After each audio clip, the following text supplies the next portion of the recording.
پابندی کے اس سلسلے میں آج ہم ایک ایسے صحابی کے بارے میں گفتگو کریں گے جو غزوہ خندق کے بعد مدینے آئے تھے، لیکن ان کا یہ دعویٰ تھا کہ وہ چوتھے آدمی ہیں جو رسول اللہ صلی اللہ علیہ وسلم پر ایمان لائے تھے۔ یہ صحابی ہیں عمرو بن عبسہ رضی اللہ عنہ۔ یہ رشتے میں ننیالی بھائی ہیں حضرت ابو ذر غفاری رضی اللہ عنہ کے، اور یہ قبیلہ بنو سلیم کے آدمی۔ قبیلہ بنو سلیم وہ قبیلہ تھا جو دیتوں کا بار اتارنے میں صدقہ کرنے میں پیش رہا کرتا تھا دور جاہلیت میں، اور یہ قریش میں نہیں تھا لیکن حضرت ابراہیمی کے اولاد میں سے یہ لوگ تھے۔ ان کا یہ دعویٰ تھا، تو اس دعوے کے بارے میں حضرت ابو امامہ رضی اللہ عنہ نے ان سے دریافت کیا۔ انہوں نے پوچھا کہ آپ اسلام قبول کرنے والے چوتھے فرد ہیں، یہ دعویٰ آپ کا کیسے صحیح ہے؟ چنانچہ حضرت عمرو بن عبسہ رضی اللہ عنہ نے بتایا کہ میں زمانہ جاہلیت ہی میں اپنی قوم کے خداؤں سے بیزار تھا۔ میں انہیں معبودان باطل خیال کرتا تھا۔ وہ لوگ پتھروں کو پوجتے تھے اور پتھر نہ کوئی نقصان دے سکتے نہ نفع۔ پھر میں اہل کتاب کے یعنی غالباً یہودیوں کے ایک آدمی سے ملا تو میں نے اس سے پوچھا کون سا دین بہتر ہے؟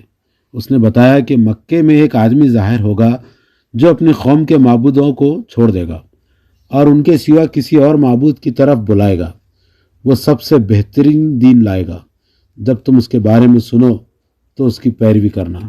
اس سے واضح ہوتا ہے کہ نبی کریم صلی اللہ علیہ وسلم کی بعثت سے پہلے عرب کے اہل کتاب کس یقین کے ساتھ جانتے تھے کہ آپ کی پیدائش کس قوم میں اور کہاں ہونے والی ہے۔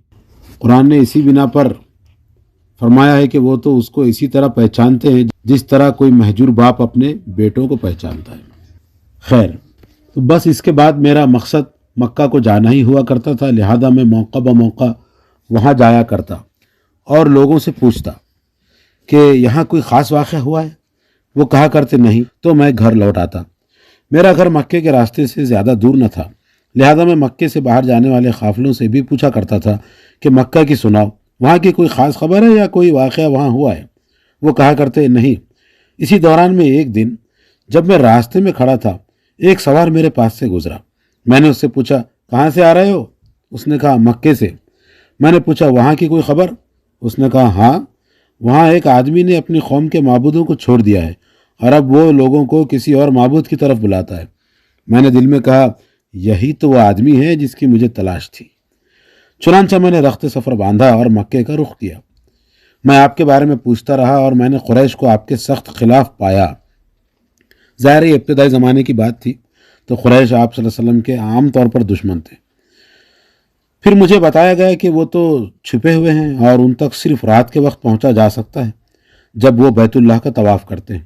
اس پر میں کعبہ اور اس کے پردوں کے درمیان چھپ کر کھڑا ہو گیا۔ پھر مجھے آپ کی تسبیح اور تحلیل ہی سے آپ کی آمد کی خبر ہوئی۔ واتخذوا من دونه آلهة لا يخلقون شيئا وهم يخلقون ولا يملكون لأنفسهم ضرا ولا نفعا۔ میں نے یہ دیکھا تو آپ کے سامنے آ گیا اور آپ سے پوچھا آپ کون ہیں؟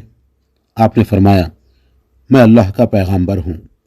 میں نے پوچھا آپ کے پروردگار نے آپ کو کیا پیغام دے کر بھیجا ہے؟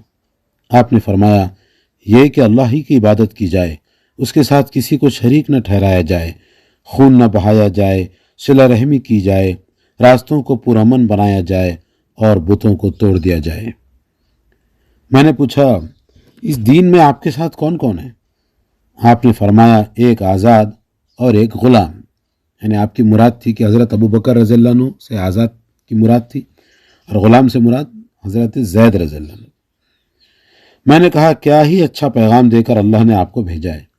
میں آپ کے سامنے گواہی دیتا ہوں کہ میں آپ پر ایمان لایا اور آپ کی بات کو میں نے سچ مان لیا ہے۔